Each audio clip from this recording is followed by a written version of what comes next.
ஜனாதிபதி தேர்தலுக்கு முன்னரே அனுரகுமார திசாநாயக்க அவர்கள் யாழ்ப்பாணத்திற்கு வந்து மிக தெளிவாக குறிப்பிட்டார்கள்.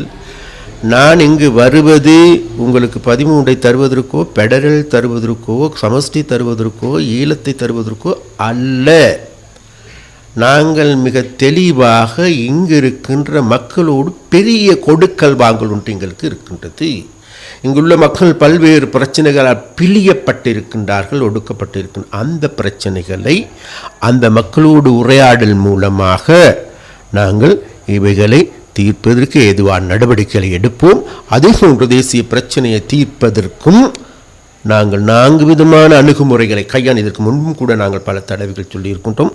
அந்த அணுகுமுறைகளை கையாண்டு இது நாள் வரைக்கும் இல்லாத அளவுக்கு இலங்கையில் வாழுகின்ற தமிழர்களுடைய பிரச்சனையை தமிழர்கள் தன்மானத்தோடு வாழ்வதற்கான வேலை திட்டத்தை முன்னெடுப்பதற்கு நாங்கள் முன்வருவோம் என்பது இந்த இடத்தில் நாங்கள் குறிப்பிடுவோம்.